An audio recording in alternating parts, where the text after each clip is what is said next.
मेरे YouTube channel पर आप सभी का हार्दिक स्वागत है, अभिनंदन है। जय श्री कृष्णा, राधे राधे। हमने इससे पहले की वीडियो में हमने carbon and its compound, carbon और उसके यौगिक चैप्टर हमने चालू कर लिया है, कंप्लीट कर चुके हैं। हम क्या कर चुके हैं? कंप्लीट उसको कर चुके हैं, स्टेप बाय स्टेप एक एक चीज को। और उसमें ऐसी कोई चीज छोड़ी नहीं है जिससे आपको कोई एग्जाम में ऐसा नहीं हो, आ नहीं सकता है। सारी चीज मैंने आपको एक एक चीज आपको यूट्यूब वीडियो में दर्शाई है। उसके शायद 18-19 पार्ट बने हैं। बेबी मैंने आपको क्रम बाय क्रम सारी चीज मैंने आपको पार्ट टू पार्ट दर्शाई है, बनाई है वीडियो। और अब हम चालू कर रहे हैं कौन सा चैप्टर? रिप्रोडक्शन वाला।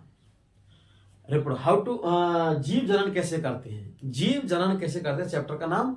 और हाउ डू ऑर्गेनिज्म रिप्रोडक्शन, कि जीव जनन कैसे करते हैं।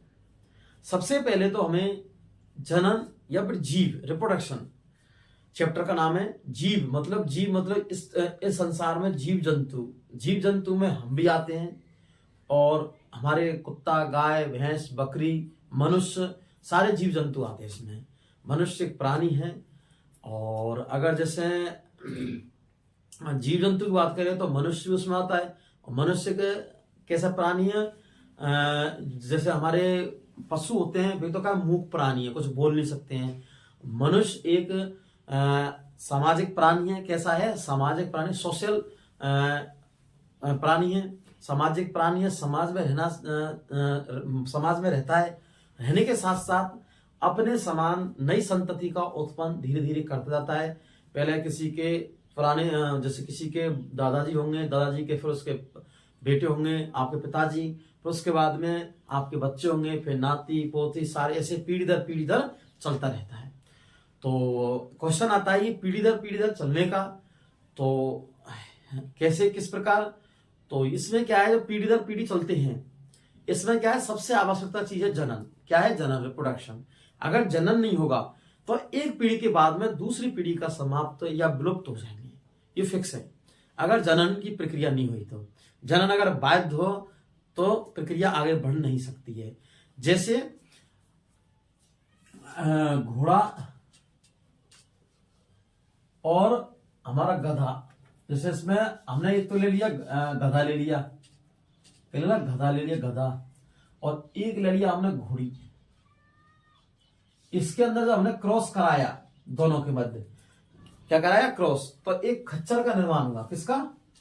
खच्चर का, ब्लोम बोलते इसको। और खच्चर का निर्माण तो हो गया, लेकिन खच्चर कैसा है? जनन बाध्य है। कैसा है? जनन, वो आगे जनन नहीं कर सकता है। हमें जब भी इनके अंदर क्रॉस कराना है तो इस प्रकार से, क्योंकि जनन बाध्य है। अगर जनन करता है तो एक खच्चर से दूसरा इस प्रकार से बनते जाते हैं। ठीक है, एक चीज। दूसरा क्या है? कोई मनुष्य है, मनुष्य उसके बाद फिर जनन करता है, फिर धीरे धीरे एक दूसरे नई पीढ़ी का निर्माण होता है। किसका? पीढ़ी दर का निर्माण होता है। और जनन क्या है? आवश्यक है। क्या है? जनन आवश्यक है सजीवों के लिए। सजीव है इस पृथ्वी पर, जितने सजीव हैं, लिविंग जितने सजीव है, लिविंग हैं, उनको सबको जनन करना क्या है? आवश्यकता है। जनन करने क्या है? आवश्यकता। अगर जनन नहीं करेंगे तो उनका अस्तित्व क्या हो जाएगा? समाप्त। आगे उनको कोई पहचान नहीं पाएगा। जनन के अस्तित्व क्या हो जाएगा? समाप्त। इस धरती पर उनको आगे पहचाना नहीं जाएगा कि ये कौन है, कौन थे। और मनुष्य एक सामाजिक प्राणी, बुद्धिजीवी, इंटेलिजेंस प्राणी है। ये सबसे ज्यादा विकसित है। कैसे है? विकसित है। विकसित तो और भी है, लेकिन जानवर इतने विकसित नहीं है, कि जानवरों की काफी अधिक तुलना में, क्योंकि इनका आईक्यू लेवल बहुत ज्यादा होता है मनुष्यों का। जानवरों का उतना नहीं रहता है। जानवर पास एक मुंह केवल उनका स्वयंत्र उनका विकसित नहीं होता है। मनुष्य का स्वयंत्र विकसित होता है। समाज में रहता है, सामाजिक प्राणी समाज में रहता है। जैसे किसी से चलना, बोलने की चीज, सारी चीज, किस हिसाब से हमें रहना है, किस हिसाब से हमें किस अनुकूलन। फिर सबसे बड़ी जाती है मनुष्य में कि अनुकूलन, एडेप्टेशन पाए जाते हैं। कि जब सर्दी आई तो सर्दी कपड़े पहन लिए, जैसे हमने पहन रखे हैं। गर्मी आई तो कपड़े उतार के बाद दिए, ठंडे रह गए, मतलब बिना कपड़ों के, बिना कपड़े मतलब हल्के कपड़े। बरसात आई तो बरसात का इंतजाम कर लिया, छाते का निर्माण कर लिया, मकान बना लिया, घर बना लिया। तो मनुष्य को एक अधिक सामाजिक प्राणी के साथ साथ अधिक बुद्धिजीवी है। कैसा है? बुद्धिजीवी है। इसलिए मनुष्य को जनन करने की आवश्यकता पड़ती है। और मनुष्य जनन करेगा तो ही मनुष्य आगे अपनी उत्तरजीविता या अपने समष्टि में बनाए रखेगा। समष्टि मतलब समुदाय, अपनी उत्तरजीविता को। ठीक है, तो सबसे पहले इसमें लिखते हैं हम जनन की परिभाषा। किसकी? जनन की, रिप्रोडक्शन की। जनन,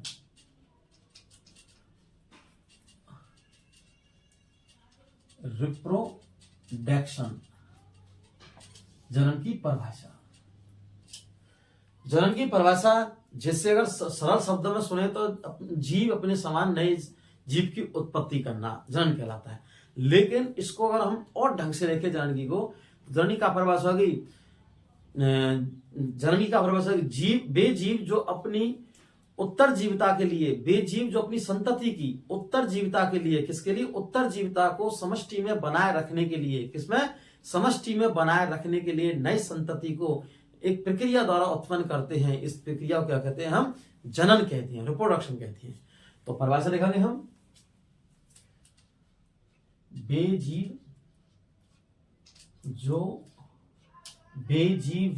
अपनी संतति को, वे जीव जो अपनी संतति मतलब संतति मतलब एक तरीका से पीढ़ी दर पीढ़ी, जैसे एक पीढ़ी के बाद दूसरी पीढ़ी का बच्चे का जन्म हुआ है, जिस प्रकार संतति का है। वे जीव जो अपनी संतति को, संतति की उत्तरजीविता, उत्तरजीविता का मतलब आगे दर उत्तरजीविता, आगे दर आगे बढ़ती रहे। ठीक है, संतति की उत्तरजीविता,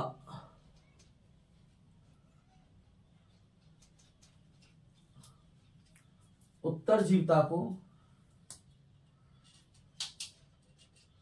समष्टि, समष्टि समुदाय, ठीक है, समष्टि में बनाए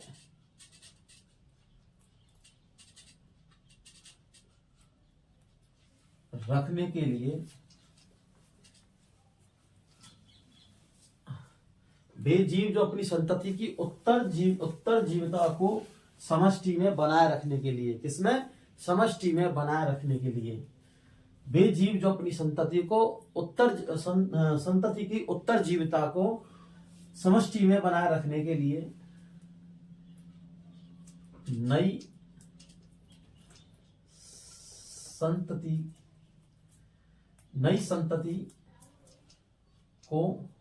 संतति को एक प्रक्रिया द्वारा, नई संतति को एक प्रक्रिया माध्यम, एक प्रक्रिया के बाद दूसरी प्रक्रिया जिस प्रकार से नए जीव का क्या हो रहा है? निर्माण, वो प्रक्रिया है। एक प्रक्रिया, नई संतति को एक प्रक्रिया द्वारा, एक प्रक्रिया द्वारा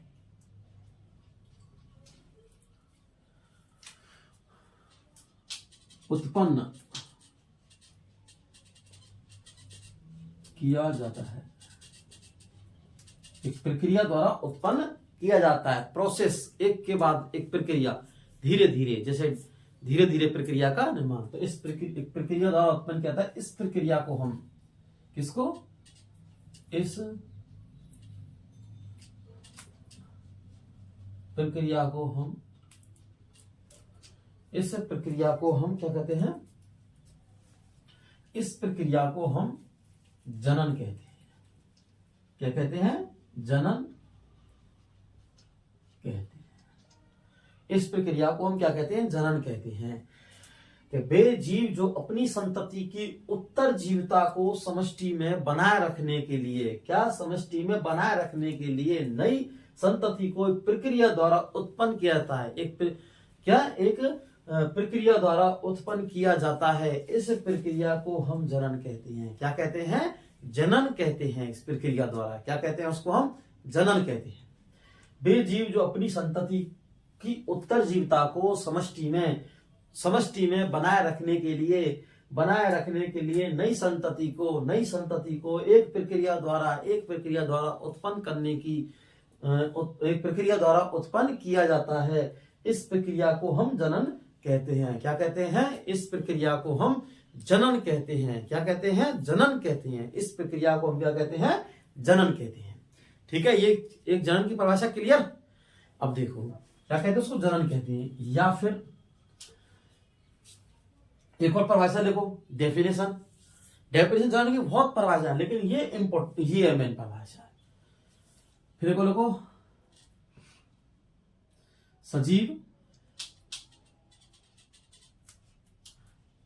अपने समान, कैसे, अपने समान जीव लिख लो यहां, जीव अपने समान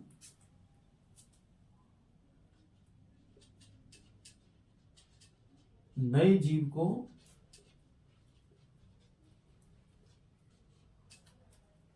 अपने समान नए जीव को उत्पन्न करने की प्रक्रिया को, उत्पन्न करने की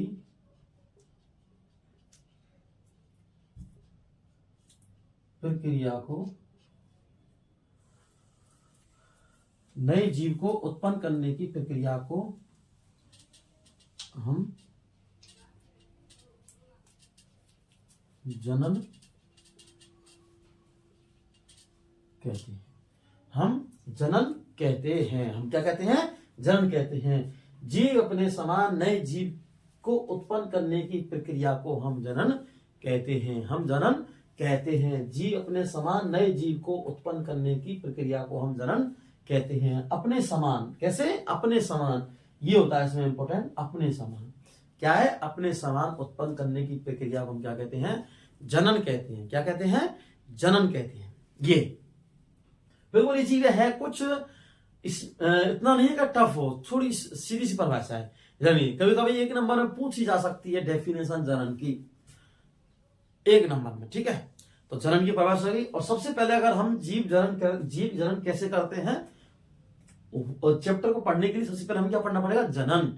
जब स्टार्ट होगा जनन से चैप्टर चालू है, किससे होगा, जनन से। तो जीव अपने समान नए जीव को उत्पन्न करने की प्रक्रिया को हम जनन कहते हैं। तो इसमें क्या है, जीव अपने समान, जैसे मनुष्य है तो मनुष्य के समान ही नए जीव को उत्पन्न करने का, नए बच्चे का जन्म होगा। अगर बात हो किसी गाय की तो गाय के बराबर जन्म होगा, शेर की तो शेर के बराबर, किसी कुत्ते की तो कुत्ते के समान ही उत्पन्न होगा। ऐसा तो नहीं है कि कुत्ते का जन्म हुआ तो बिल्ली बन गई, ऐसा नहीं, क्योंकि कुत्ते से कुत्ते का ही निर्माण होगा जनन की प्रक्रिया में, क्योंकि इनका डीएनए फिक्स रहता है एक पीढ़ी से दूसरी पीढ़ी में। ऐसा नहीं कि कुत्ते से जन्म हुआ बिल्ली का या फिर गैया से जन्म हुआ शेर का, ऐसा कभी नहीं हो सकता है, क्योंकि अपने समान ही नए जीव का निर्माण होता है। ठीक है, एक चीज ये परिभाषा है। अब इससे पहले सबसे पहले पढ़ने के लिए इसमें हम सबसे, अगर हमें अवस्था पड़ती है तो हमें पड़ती है समसूत्री और अर्धसूत्री विभाजन की, मियोसिस और माइटोसिस डिवीजन की, मियोसिस और माइटोसिस डिवीजन की, वो हमें परिभाषा अवस्था पड़ती है कि हम समसूत्री विभाजन कैसे होते हैं। कई बच्चों के दिमाग में क्वेश्चन आता है कि सर समसूत्री विभाजन क्या है, अर्धसूत्री विभाजन क्या है, ये हमारे बिल्कुल समझ में नहीं आ रहा है। कब आप अर्धसूत्री विभाजन बना रहे हैं, कब आप समसूत्री विभाजन का निर्माण कर रहे हैं, किस प्रकार से कर रहे हैं, ये परिभाषा कहाँ है, किसे कहते हैं, ये आज हम समझेंगे। ठीक है, अब हमारा चलेगा समसूत्री विभाजन, मियोसिस और माइटोसिस। ठीक है,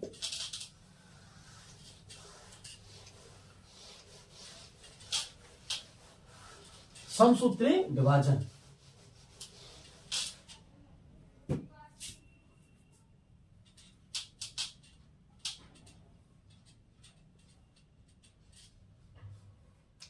समसूत्री विभाजन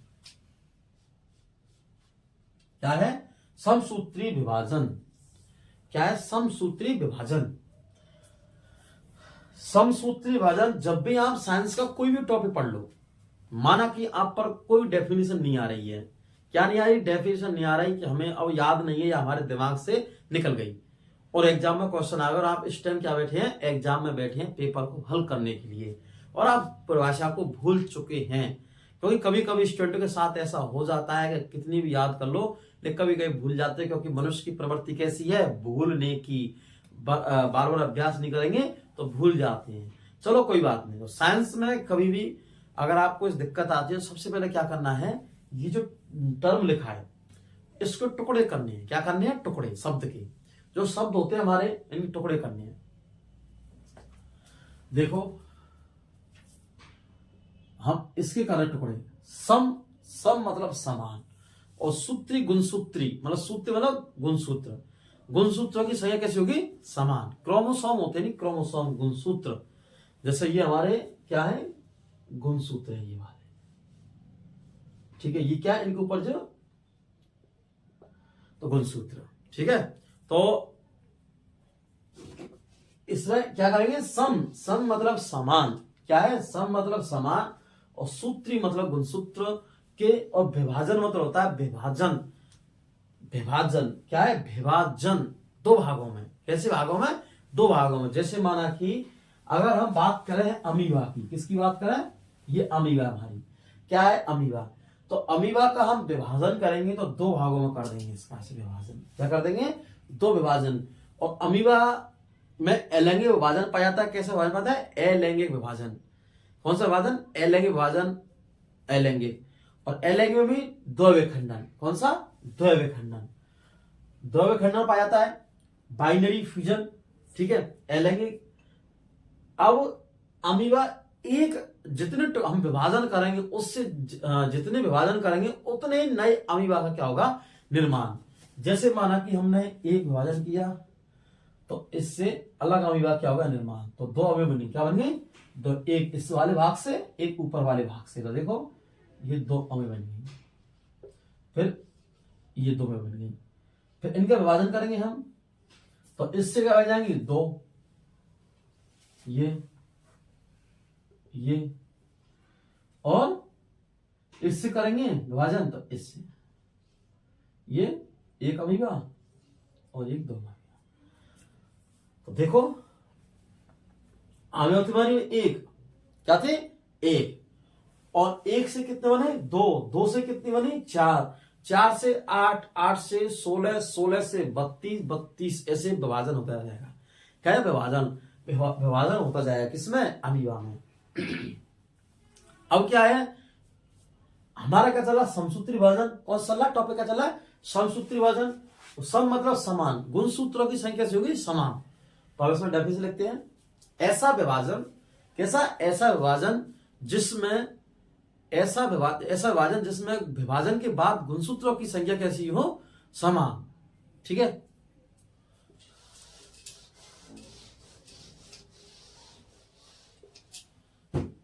समसूत्री विभाजन में, किसमें? समसूत्री विभाजन में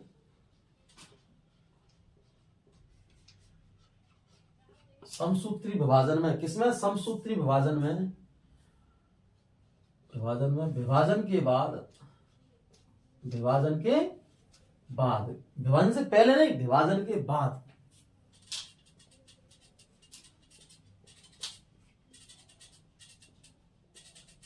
गुणसूत्रों की संख्या,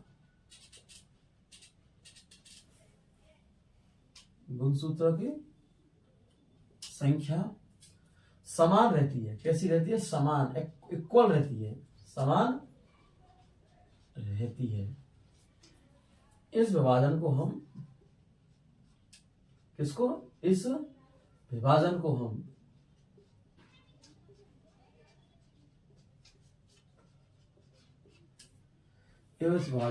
समसूत्री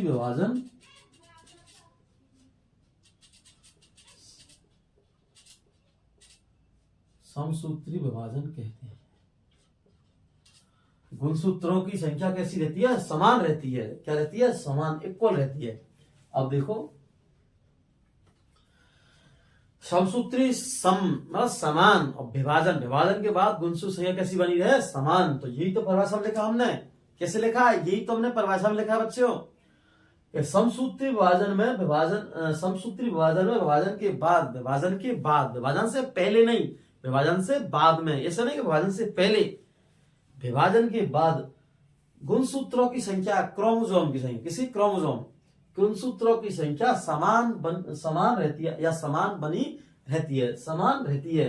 कैसी रहती है? समान, इक्वल रहती है। इस विभाजन को हम समसूत्री विभाजन कहते हैं। इस विभाजन को हम समसूत्री विभाजन कहते हैं। क्या कहते हैं? समसूत्री विभाजन हम कहते हैं। क्या कहते हैं? समसूत्री विभाजन हम कहते हैं। गुणसूत्रों की संख्या कैसी रहती है? समान। कैसी रहती है? समान, इस विभाजन क्या कहते हैं हम? समसूत्री विभाजन कहते हैं।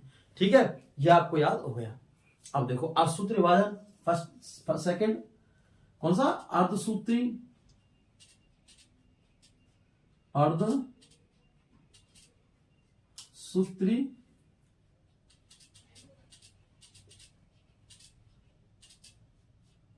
विभाजन।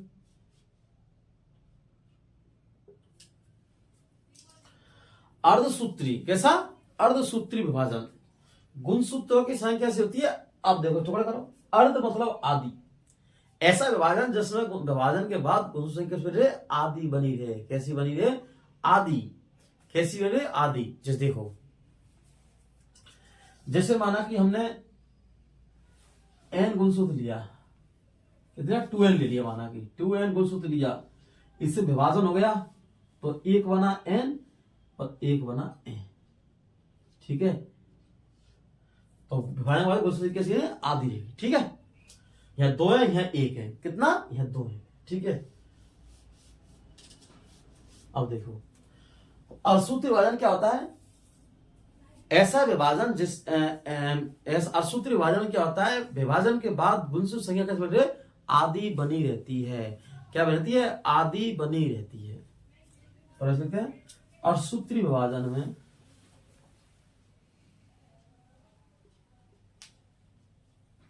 अर्धसूत्री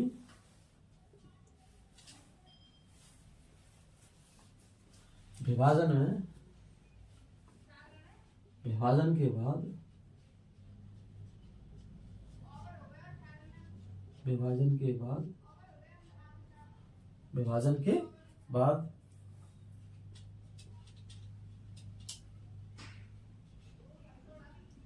गुणसूत्रों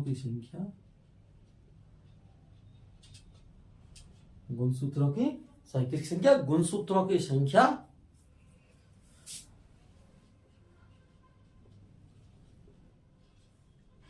आदि रह जाती है।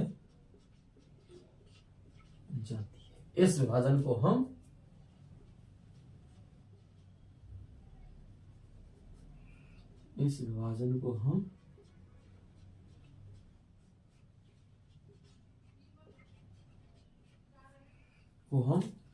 अर्धसूत्री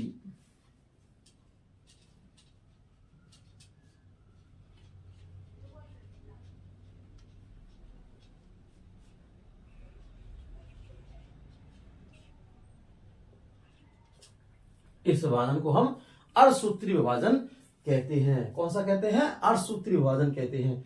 तो हमारे दोनों हो गए समसूत्री, अर्धसूत्री। अब इसमें कोई भूलना नहीं है, बिल्कुल इजी। समसूत्री समान गुणसूत्रों की संख्या किसके बाद? विभाजन के बाद। अर्ध मतलब आदि, किसके? आदि। सूत्री विभाजन गुणसूत्रों की संख्या आदि, विभाजन के बाद में। किसके बाद में? विभाजन के बाद में। समसूत्री विभाजन में विभाजन के बाद गुणसूत्र संख्या कैसी रहती है? समान, इक्वल रहती है। क्या रहती है? इक्वल। अर्धसूत्री विभाजन में, किसमें? अर्धसूत्री विभाजन में विभाजन के बाद गुणसूत्र संख्या कैसी होती है? गुणसूत्र की संख्या कैसी रहती है? आदि रहती है। कैसी रहती है? आदि। उसे क्या कहते हैं? अर्धसूत्री विभाजन। ये क्लियर हो गया। ठीक है, जनन की परिभाषा क्लियर हो गई, अर्धसूत्री विभाजन की परिभाषा क्लियर हो गई, समसूत्री हो गई। अब पढ़ते हैं जनन। जनन कितने प्रकार का होता है? रिप्रोडक्शन कितने प्रकार का होता है? जनन। ठीक है,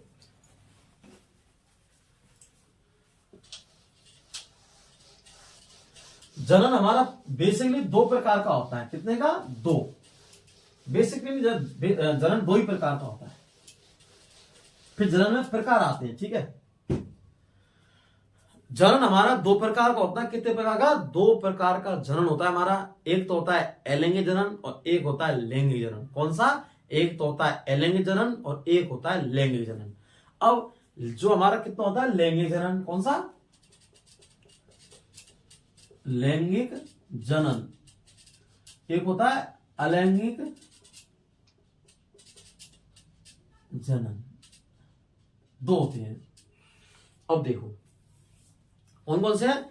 एक तो लैंगिक जनन और एक अलैंगिक जनन। लैंगिक जनन में होते हैं, लैंगिक जनन में नर मतलब लैंगिक जनन में दो जनक भाग लेते हैं, एक तो नर और एक मादा। दो जनक भाग लेते हैं। जनक मतलब जिनसे नई संतति का उत्पन्न होगा, नई संतति का क्या होगा, निर्माण।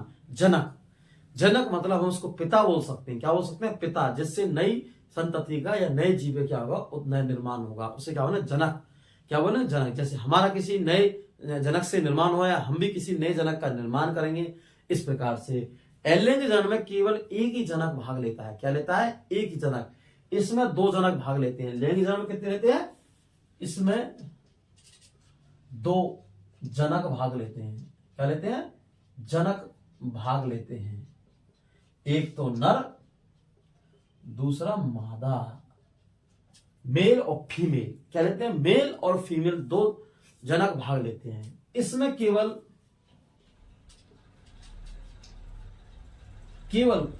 इसमें केवल एक जनक भाग लेता है। क्या लेता है, एक जनक भाग लेता है। इसमें केवल एक जनक भाग लेता है। क्या लेता है, इसमें केवल एक जनक भाग लेता है। इसमें दो जनक भाग लेते हैं, या नर या मादा। ठीक है, फिर इनमें अंतर पढ़ेंगे। अब देखो, इसमें भिन्नता पाई जाती है लैंगिक जनन में, इसमें भिन्नता नहीं पाई जाती है। क्यों, क्योंकि दो जनक भाग ले रहे हैं दूसरे से। अब इसमें क्या है, एक ही जनक से, जैसे अमीबा है, अमीबा में एक अमीबा का विखंडन हुआ, दूसरी इस प्रकार से बन गई एक के बाद में। इससे नए जनक का भाग होगा, जलवायु परिवर्तन चेंज होंगे अलग से। ठीक है, तो सारी चीज का इसमें ब्यौरा होगा। ठीक है, अब पढ़ते हम इनके प्रकार हैं। तो हम देखते हैं जनन है वाला जनन।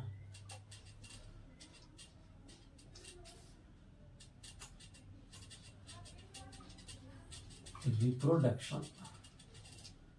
जनन दो प्रकार का होता है। कितने प्रकार का, दो प्रकार का। एक तो हमारा लैंगिक जनन, कौन सा, लैंगिक जनन। और दूसरा कौन सा है, अलैंगिक जनन। कौन सा है, अलैंगिक जनन।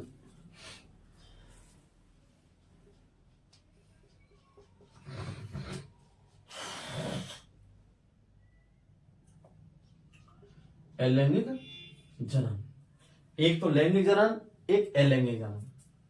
एक लैंगिक जनन, एक अलैंगिक जनन। ये लैंगिक जनन और दूसरा अलैंगिक जनन। कौन सा, अलैंगिक जनन। जनन में सेक्सुअल, इसको बोलते हैं इसमें सेक्सुअल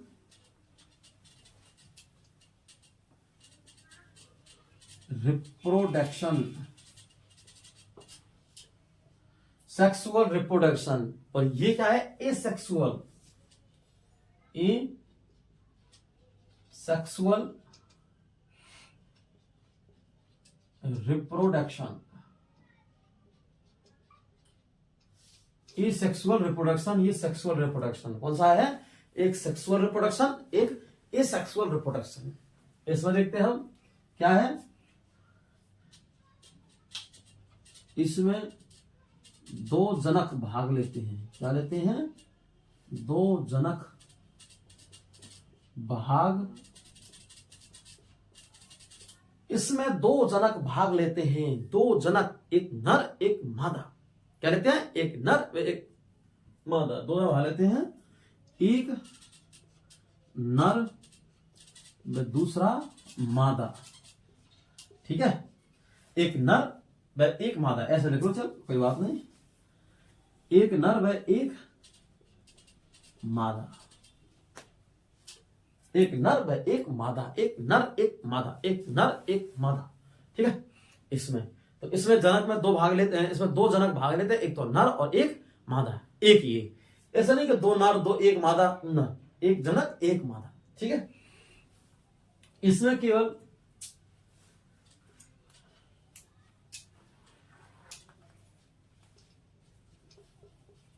एक जनक, इसमें केवल एक जनक भाग लेता है। क्या लेता है, एक जनक भाग लेता है। किसमें, अलैंगिक जनन में क्या लेता है, एक जनक भाग लेता है। ठीक है, अब इनके अंतर की बात है तो दोनों का हम अंतर पढ़ेंगे, अलैंगिक जनन और लैंगिक जनन। अब देखो लैंगिक जनन में इनके क्या पढ़ेंगे, अंतर पढ़ेंगे हम। तो लैंगिक जनन और अलैंगिक जनन में अंतर पढ़ेंगे हम, लगाते हैं।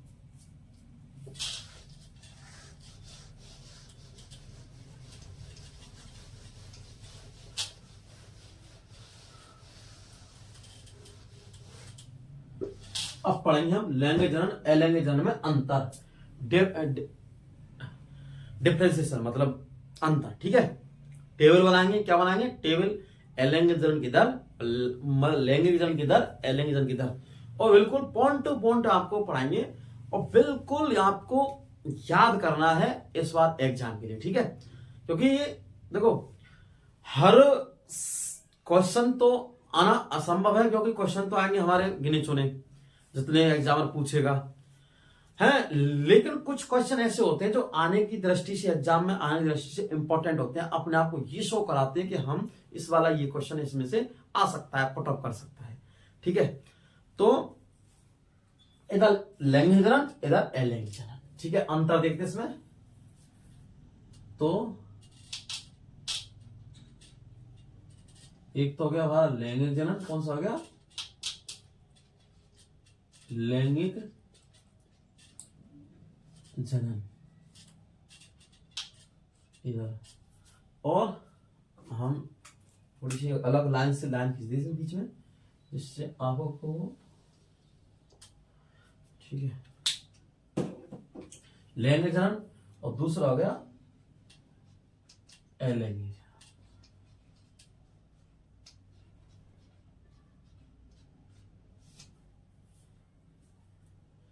अलैंगिक जनन, और इसको इंग्लिश में करते हैं सेक्सुअल रिप्रोडक्शन, और इसको बोलते हैं हम एसेक्सुअल, अलैंगिक, ए सेक्सुअल रिप्रोडक्शन।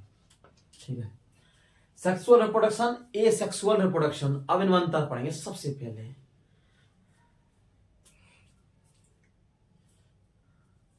इसमें लिखते हैं हम लैंगिक जनन में पहला पॉइंट है, पॉइंट बनाते हैं हम। लैंगिक जनन में, किसमें, लैंगिक जनन में एक जीव, दो जनकों से एक नए जीव का निर्माण होना, या फिर एक लैंगिक जनन में क्या बोलेंगे इसको हम, हाँ। अब इसमें हम पढ़ेंगे पहला पॉइंट। देखो इसमें क्या पढ़ेंगे, पहला पॉइंट, नर व मादा युग्मकों के संलयन से एक नए जीव का निर्माण होगा। क्या होगा, नर व मादा युग्मकों के से नए जीव का क्या होगा, निर्माण। मादा युग्मकों की नर व मादा युग्मकों के संलयन से, संलयन मतलब से नए जीव का निर्माण होगा। ठीक है, नर व मादा युग्मकों के संलयन से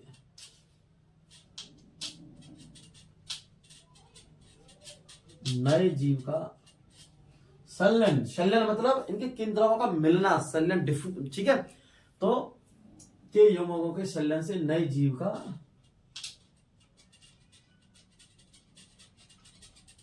निर्माण होना। नर व मादा युग्मकों के संलयन से नए जीव का निर्माण होना। इसमें केवल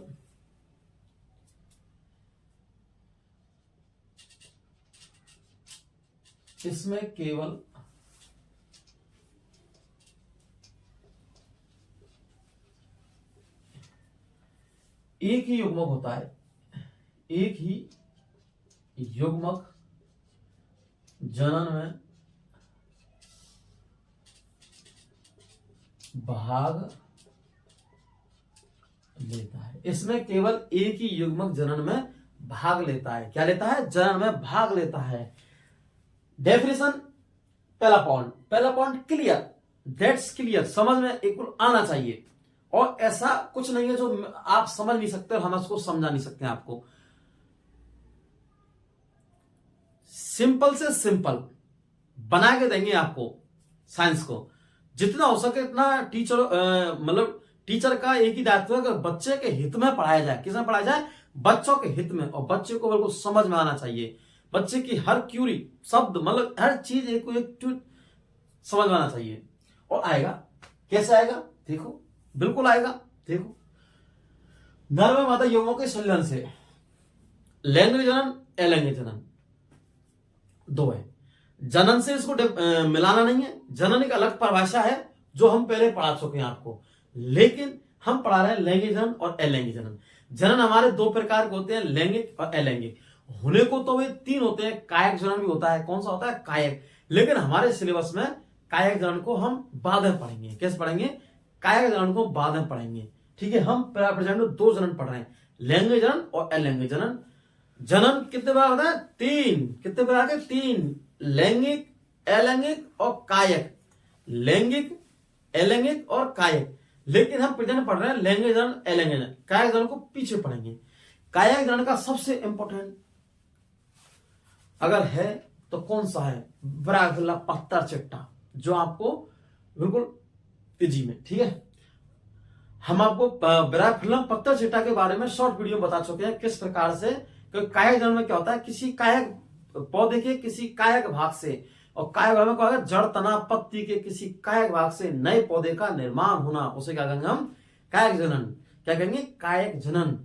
ठीक है, कायक जनन कम समय में होता है। किस मतलब? कम समय में। जैसे हमारा गुलाब, रोज, उसमें कायक जनन पाया जाता है। उसकी ग्राफ्टिंग करना, किसी के जड़ को, तने को हम क्या करते हैं? उसकी ग्राफ्टिंग करते हैं। तने से हमने गुलाब है हमारा, गुलाब के तने से हम एक कलम काट कर उसको नए पौधे का निर्माण कर लेते हैं। ठीक है, तो कायक जनन उधर हम पढ़ेंगे। कायक जनन फिलहाल में क्या पढ़ रहे हैं हम? लैंगिक जनन, अलैंगिक जनन। तो इस पर फोकस करना है। ठीक है, नर व मादा युग्मों के संलयन से, नर व मादा युग्मों के संलयन से, नर व मादा युग्मों के संलयन से, एक तो नर एक मादा के युग्मों के संलयन से नए जीव का निर्माण होना या नए जीव की उत्पत्ति होना, नए जीव का निर्माण होना, उससे क्या कहेंगे हम? लैंगिक जनन। इसमें केवल एक युग्मक जनन करता है। इसमें केवल एक ही युग्मक जनन करता है। जनन में भाग लेता है। सॉरी, जनन करता है या जनन में भाग लेता है। इसमें केवल एक ही जनक, इसमें केवल एक ही युग्मक जनन में भाग लेता है या एक ही जनक होता है। क्या होता है? एक ही जनक। ठीक है, अब जब हमारा अलैंगिक जनन होगा तो ऐसे भिन्नता ही पाई जाएंगी, भिन्नता ही पाई जाएंगी। तो देखो सेकंड पॉइंट,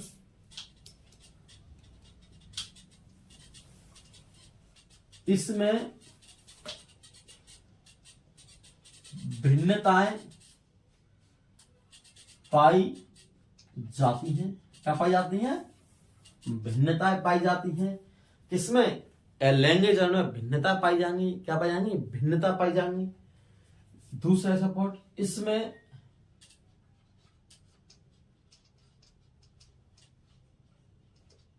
भिन्नताएं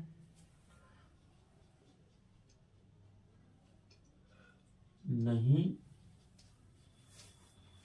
पाई जाती है। इसमें भिन्नता नहीं पाई जाती है। इसमें देखो भिन्नता, इसमें भिन्नता पाई जाएंगी। जैसे किसी नर मादा युग्मक के संलयन से। ठीक है, ये संलयन समझ गए आप? संलयन से नए जीव का या फिर नए जीव का निर्माण होना। ठीक है, एक चीज। अब भिन्नता से तात्पर्य क्या है? कि जैसे माना है किसी का पिता गोरा है, ठीक है, उसका बेटा ये जरूर नहीं है गोरा बने। भाई मां पे चला गया, हाइट में कम रह गया, माना कि किसी का माता पिता दोनों क्या हैं? लंबे हैं। क्या है? लंबे हैं। लेकिन बेटा जो नए जीव का निर्माण है वो छोटा हो सकता है। क्या होता है? छोटा, क्योंकि उसमें जो जीएच हार्मोन होता है, ग्रोथ हार्मोन, वो सीक्रेट नहीं हो पाया। उसकी वृद्धि संयमित हो गई, वृद्धि नहीं कर पाया, तो छोटा रह जाएगा। किसी के माता पिता क्या हैं? छोटे हैं। कैसे हैं? छोटे। उसके बच्चे में ग्रोथ हार्मोन सीक्रेट हो गया, अधिक मात्रा बन गया, तो बड़ा हो सकता है। तो भिन्नता तो पाई गई उनके पिता में, उनमें गुणों में भिन्नता। कईयों के पिता ऐसे होते हैं जो पढ़ नहीं पाते हैं, कईयों के कई उनके बच्चे आईएएस बन जाते हैं, तो भिन्नता हुई। किसी के पापा अलग जैसे जॉब में, कोई के पापा डॉक्टर हैं तो उसके बेटा इंजीनियर बन गए, तो भिन्नता तो हुई। ऐसा नहीं कि उसके पिता डॉक्टर हैं तो उसी के पिता क्या होंगे, वो किसी के पिता क्या है डॉक्टर तो इसके बच्चे भी डॉक्टर होंगे, ऐसा नहीं है। क्योंकि भिन्नता पाई जाती है किसमें, लैंगिक जनन में। क्या पाई जाती है, भिन्नता है। क्या पाई जाती है, भिन्नता है। ठीक है, भिन्नता। दूसरा, इसमें भिन्नता नहीं पाई जाती है, जैसे हमारी अमीबा है। अमीबा का हमने विखंडन किया तो ना एक अमीबा बन गया, बस ये नई अमीबा का निर्माण हो गया दोनों का। तो क्या ऐसा भिन्नता पाई, नहीं पाई गई। ठीक है, इससे भिन्नता नहीं पाई गई। नेक्स्ट पॉइंट लिखते हैं,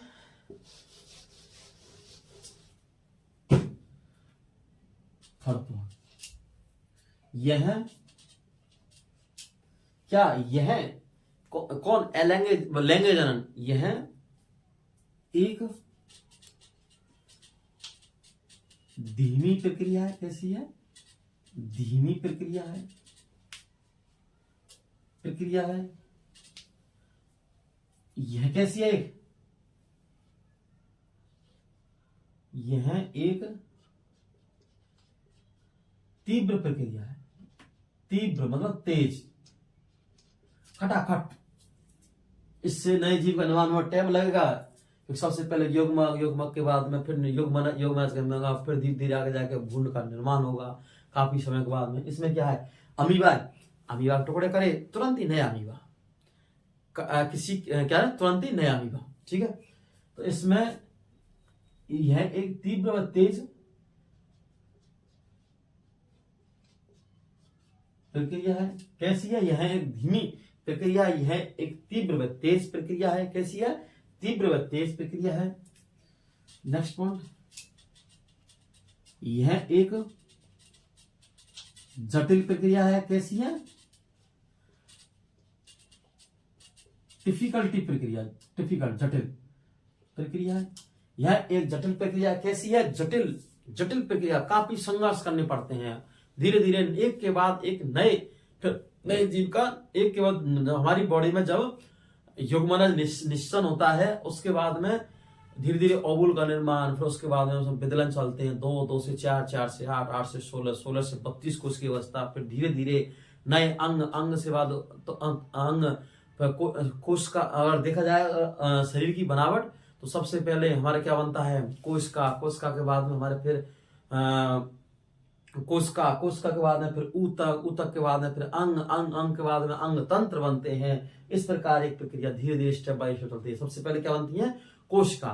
क्या बनते हैं, कोशिका के समूह क्या बनता है, ऊतक, टिश्यू के बाद में फिर हमारा होगा अंग का निर्माण, अंग से अंग तंत्र का बनेंगे, धीरे धीरे लंग्स के निर्माण होंगे, किडनी का निर्माण होगा, उसका रिप्रोडक्शन पार्ट जो हमारे जनन भाग होते हैं उसका निर्माण होगा, हमारे बॉडी के ऑर्गन, प्रत्येक ऑर्गन का डेवलपमेंट धीरे धीरे। इसलिए कैसी प्रक्रिया है, जटिल। और प्रत्येक प्रक्रिया का सही रूप से या सही बनना, उसमें ना बेकार नहीं आ जाए। ऐसा नहीं किसी में ऑर्गन्स नहीं है वो फिर जी नहीं पाएगा, तो फिर क्या हुआ, धीरे धीरे जटिल, धीरे धीरे प्रक्रिया का शरीर पर बाल आते हैं, इसके नाती है, आंख का निर्माण होता है, नाक का निर्माण होता है, तो धीरे धीरे जटिल प्रक्रिया है। कैसी है, जटिल प्रक्रिया है। कैसी है, जटिल प्रक्रिया है। एक के बाद धीरे धीरे स्टेप बाय स्टेप बनती जा रहे हैं। यह कैसी है, सरल प्रक्रिया, नए अमीबा का निर्माण तुरंत है, बिल्कुल एकदम इजी। कैसे इजी, अमीबा टुकड़े हो, गलती खाने से किसी क्षतिग्रस्त एक टुकड़ा हो गया, किसी ने टुकड़ा कर दिया, अमीबा बन गया, धीरे सीधी, कुछ नहीं, नए धीरे धीरे। ठीक है, तो फोर्थ वन, यह एक कैसी प्रक्रिया है, यह एक सरल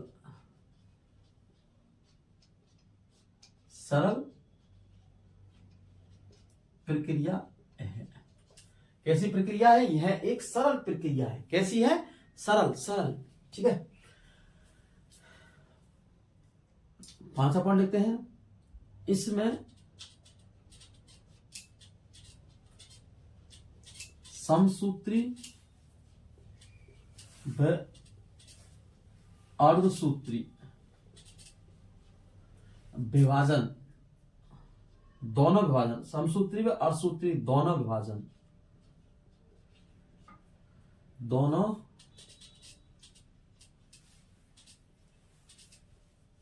विभाजन पाए जाते हैं।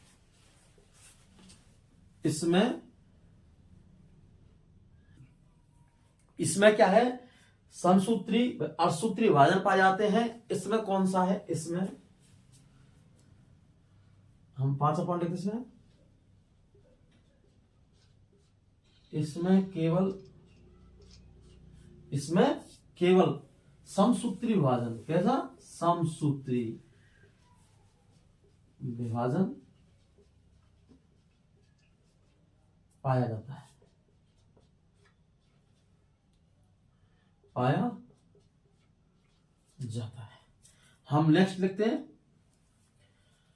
6 पॉइंट।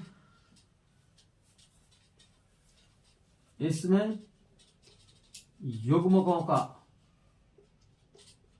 युग्मक जोड़े, जैसे एक नर एक मादा युग्मक, युग्मकों का क्या होता है, संलयन।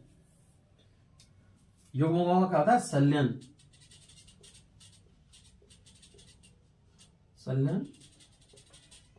होता है। और इसमें 6 पॉइंट, इसमें युग्मकों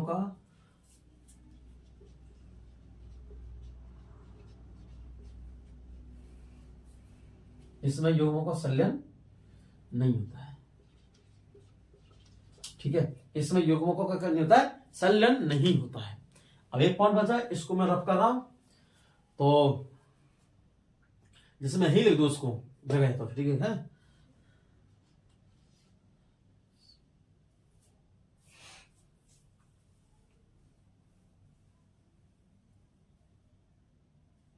हाँ, इसमें ही लिख रहा हूं मैं, जगह है, ठीक है। थोड़ा सा और करना पड़ेगा।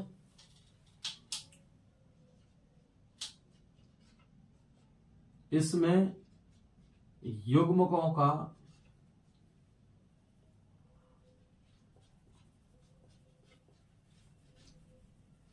निर्माण होता है, क्या होता है, युग्मक, इसमें युग्मों का निर्माण होता है तथा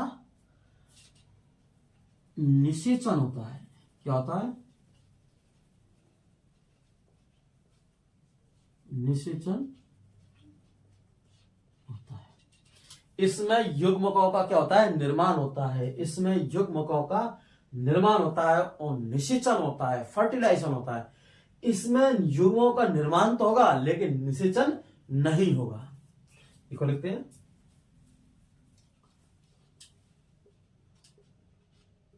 इसमें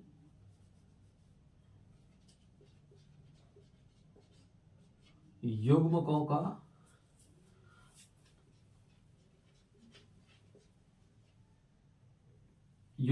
निर्माण होता है लेकिन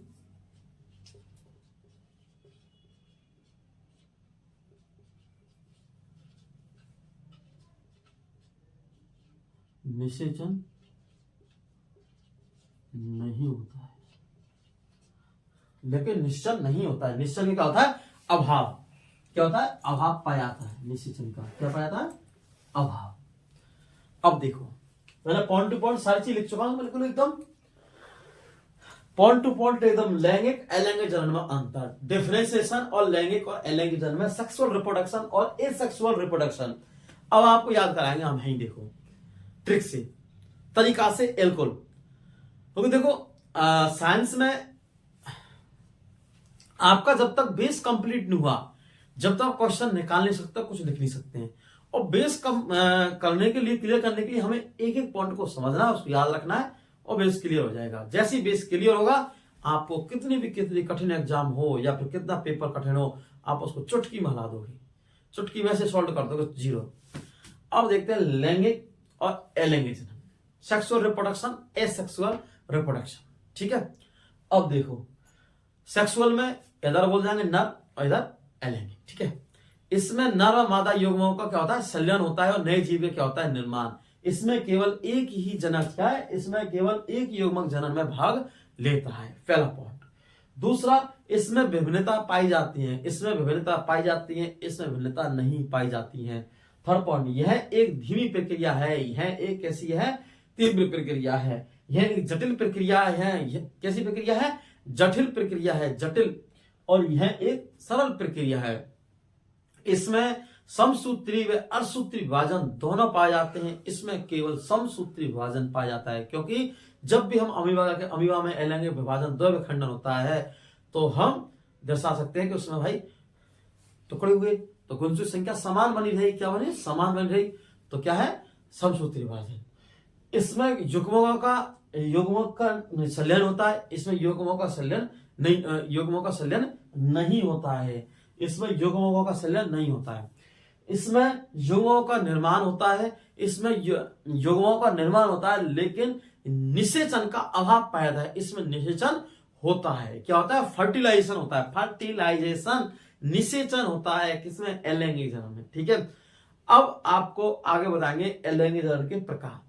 हम अलैंगिक जनन को हम बाद में पढ़ेंगे, हैं, हम पढ़ेंगे सबसे पहले लैंगिक जनन। कौन सा, लैंगिक जनन। ठीक है, कौन सा पढ़ेंगे, लैंगिक जनन, सेक्सुअल रिप्रोडक्शन के बारे में पढ़ेंगे धीरे धीरे। फिर हाँ, या फिर हम अलैंगिक जनन पढ़ लेंगे। पहले सबसे पहले बताइए स्टूडेंट की जो डिमांड हो, हम अलैंगिक जनन चालू करें या लैंगिक करें, आपका जो है। अगर ठीक है तो अलैंगिक जनन कल हम नेक्स्ट वीडियो में हम अलैंगिक जनन पढ़ेंगे। ठीक है, कितने